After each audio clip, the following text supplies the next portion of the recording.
because I was one of those kids. Got my first arrest when I was 11 years old. I buried 5 cousins. The youngest was 14 when he was shot between the eyes. I have 2 brothers who served in life sentences.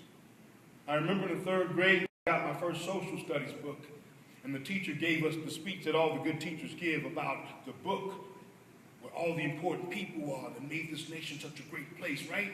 And so I'm like, here we go, y'all. And I'm going through that book, and chapter 1, that's not me. Chapter 3, that's not me. Chapter 7, chapter 15, I finally get to this little section on American slavery. And there's a picture of a black man whose back is scarred and bruised from repeated whippings. And the caption below says, "The American Negro, comma, slave, period." Punctuation is powerful. But in that short amount of time, there was a clear realization for me that the story that everybody else talks about, the dream that everybody else has, aren't the same dreams for me. And it's no coincidence that in that 3rd grade, I stopped saying the Pledge of Allegiance every morning before school. It's no coincidence that in that 3rd grade class, I refused to sit and listen to my teacher read verses from the Bible again after lunch every day like she did.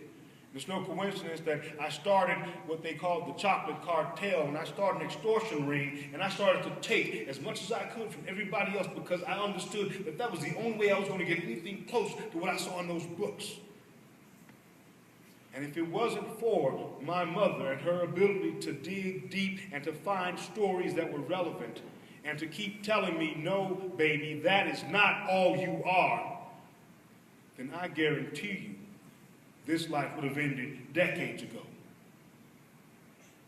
And so we have to tell these stories to young people because it is relevant. Because if you have never seen yourself as valuable to the past of a place, it's almost impossible to imagine yourself as valuable to its future. And so our job is to make sure we tell stories that are relevant to all of our children so they all see a piece and parcel of who they could be there.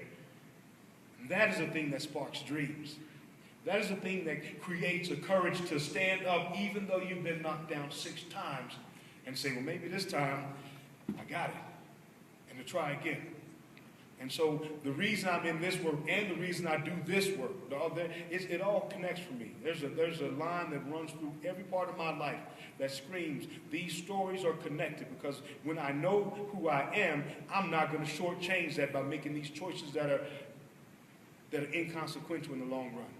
I'm going to take my time and I'm going to get it right because I deserve it, because there were people who sacrificed to make sure I had this one opportunity. And how dare I not step up to the plate and grab it with both hands? Don't get me started.